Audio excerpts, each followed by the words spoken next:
Hello students, welcome back to my YouTube channel. Friends, आज हम हल करने वाले हैं एक्सरसाइज 3.2 का question number first. Question number first है कि निम्न संख्याओं में रैखिक समीकरणों के युग्म बनाइए और उनके ग्राफीय विधि से हल ज्ञात कीजिए। जिसमें फर्स्ट क्वेश्चन है कि कक्षा 10 के 10 विद्यार्थियों ने एक गणित की पहेली प्रतियोगिता में भाग लिया।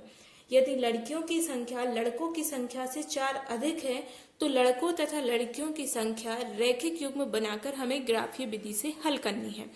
लड़कों और लड़कियों की संख्या ज्ञात करनी है। अब देखिए, इस प्रश्न में लिखा हुआ है कि ग्राफीय विधि से हल कीजिए, तो आपके लिए ऐसे प्रश्न में ग्राफ बनाना कंपलसरी हो जाता है।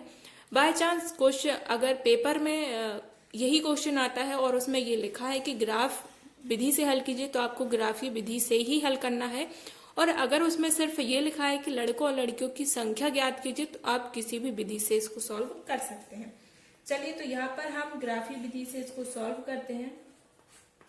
सबसे पहले हम मान लेते हैं कि यहाँ पर लड़कों की संख्या, चूंकि 2 चर वाले रैखिक समीकरण है, तो इसको हम 2 चर वाले रैखिक समीकरण बनाने के बाद इसको हम हल करेंगे। तो सबसे पहले माना कि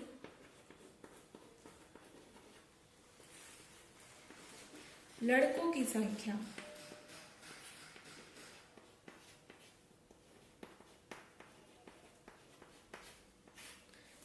संख्या हम कितनी मान लेते हैं?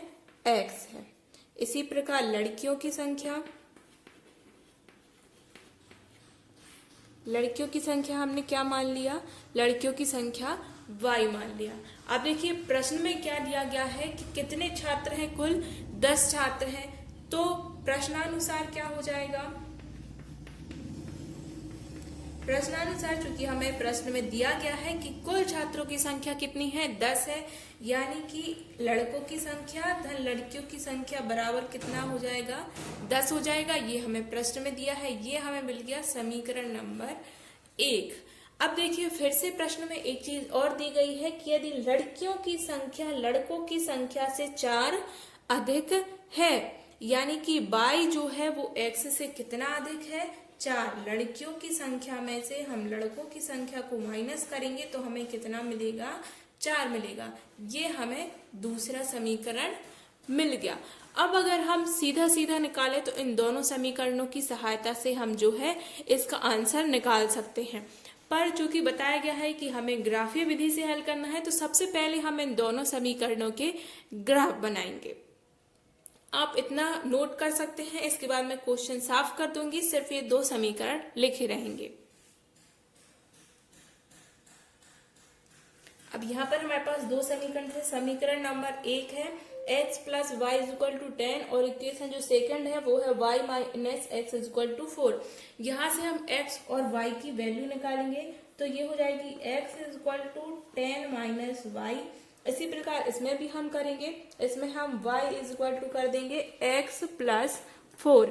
अब इनको हम जैसे कि इसके पहले प्रश्न में किया था, तालिका बना के x और y की 2-2, 3-3 वैल्यू निकाल लेंगे। अब 2 चाहे तो 2 निकाल सकते हैं, 3 चाहे तो 3 वैल्यू इसमें हम निकाल सकते हैं। उसके बाद इसको क्या करेंगे? हम ग्राफ में बनाएंगे। तो सबसे पहले हम इनकी 3-3 वैल्यू निकाल लेते हैं, x की और y की। जैसा कि मैंने बताया था कि x और y की हम कोई भी मान रख सकते हैं। तो यहाँ पर सबसे पहले हम y की वैल्यू जो है 0 रख देंगे। अगर यहाँ पर हम y की वैल्यू 0 रखते हैं तो x इज इक्वल टू हमें क्या मिल जाएगा? 10 मिल जाएगा। इसी प्रकार अगर हम x की वैल्यू 0 कर देते हैं तो ये y इस तरफ आ जाएगा, तो y इज इक्वल टू कितना हो जाएगा? 10 हो जाएगा। तो एक बार हम x बराबर 0 रख देंगे तो y की वैल्यू हमें क्या मिल जाएगी? 10 मिल जाएगी। इसी प्रकार अगर हम y की वैल्यू 5 कर देते हैं तो 10 में से 5 माइनस हो जाएगा, तो x की वैल्यू भी हमें क्या मिलेगी? 5 मिलेगी। इस प्रकार से हमने x और y के 3-3 मान निकाल लिए। अब इस वाले समीकरण से भी हम क्या करेंगे? x और y के 3-3 मान निकाल लेंगे। सबसे पहले यहाँ पर अगर हम x की वैल्यू 1 रख देते हैं तो y की वैल्यू हमें कितनी मिलेगी? 5 मिलेगी। इसके बाद हम x की वैल्यू अगर 0 कर देते हैं, x की वैल्यू 0 करेंगे तो y की वैल्यू हमें क्या मिलेगी? 4 मिलेगी। और अगर हम x की वैल्यू 2 कर देते हैं तो y की वैल्यू हमें कितनी मिलेगी? 6 मिलेगी। इस प्रकार हमें मिल गई वैल्यू। अब हम क्या करेंगे, इसका ग्राफ बनाएंगे। यहाँ पर हमने ग्राफ बना लिया है। अब दोनों समीकरणों के मान हम एक ही ग्राफ में पुट कर सकते हैं। यहाँ पर देखिए, जो हमें सारी जो भी वैल्यू मिली है वो सब प्लस में है, तो यहाँ पर मैंने x और y के जो है प्लस प्लस वाले पार्ट बनाए हैं, माइनस वाले पार्ट नहीं बनाए, क्योंकि यहाँ पर माइनस वाली कोई भी वैल्यू नहीं है तो वो रखने की जरूरत नहीं पड़ेगी। अब सबसे पहले हम देखते हैं, अगर x की वैल्यू 10 है तो x की वैल्यू 10 और y की वैल्यू 0, यानी कि y की वैल्यू 0 यहाँ और x की वैल्यू 10 यहाँ, तो कहाँ बिंदु मिलेगा हमें, ये एक बिंदु मिल जाएगा। जो इस बिंदु का नाम क्या होगा, ये हो जाएगा 10 0। यहाँ पर x की वैल्यू 10 और y की वैल्यू 0, तो ये हमें 10 0 एक बिंदु मिल गया। दूसरा आप देखते हैं, जब x की वैल्यू 0 हो यानी कि 0 और y की वैल्यू 10, तो ये दोनों कहाँ मिलेंगे, यहाँ पर मिलेंगे। ये क्या हो जाएगा 0 10 बिंदु, ये हमें एक बिंदु यहाँ पर मिल गया। अब x की वैल्यू 5 और y की वैल्यू 5, ये x की वैल्यू 5 और y की वैल्यू भी 5, तो ये हमें यहाँ पर एक बिंदु मिलेगा। ये बिंदु कौन सा होगा, 5 5 5 5 एक बिंदु हमें ये इस प्रकार मिल जाएगा। तो इसको हम लाइन को सीधा मिला देंगे बिल्कुल।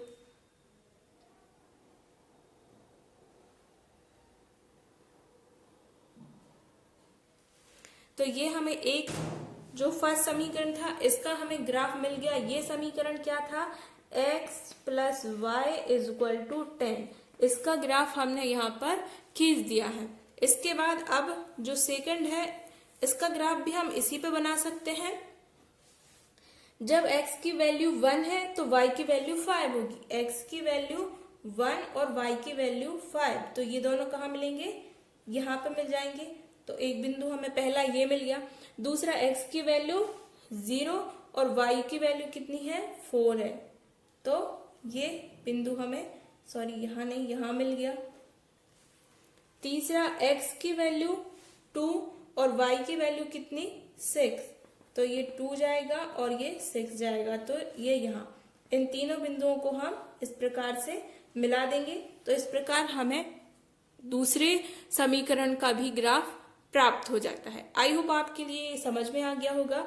ये जो ग्राफ मिला है ये हमें मिला है y minus x is equal to 4 का। अब हमने ग्राफ खींच दिया है। अब जो वैल्यू हम निकालने वाले हैं वो हम निकालेंगे समीकरण 1 और समीकरण 2 को। अब हम क्या करेंगे, समीकरण हमें देखिए ग्राफ मिल गया है दोनों समीकरणों का। अब हम समीकरण 1 और समीकरण 2 के लिए हम क्या कर देंगे, यहाँ पर जोड़ देंगे। तो क्या मिला था, समीकरण 1 तो था x plus y is equal to 0, दूसरा था y माइनस एक्स, तो इसको हम इस प्रकार लिख सकते हैं minus x plus y is equal to 4। इसको इस प्रकार भी लिख सकते हैं। इनको जोड़ना है तो चिन्ह जहां की तहां रहेंगे, कोई परिवर्तन नहीं होगा। प्लस और माइनस के इसलिए कट जाएंगे। y plus y is equal to 2y is equal to 14, तो y की वैल्यू हमें क्या मिल जाती है, 7। y की वैल्यू कितनी मिल गई, y की वैल्यू मिल गई हमारे लिए 7। अब x की वैल्यू कितनी हो जाएगी, y 7 है, पक्षांतर होगा तो x की वैल्यू कितनी मिल जाएगी, x इज इक्वल टू हो जाएगा 3। इस प्रकार हमें लड़कों की संख्या और लड़कियों की संख्या पता पड़ गई। लड़कों की संख्या बॉयज की कितनी हो गई, 3 हो गई, और ये गर्ल्स की कितनी हो गई, 7।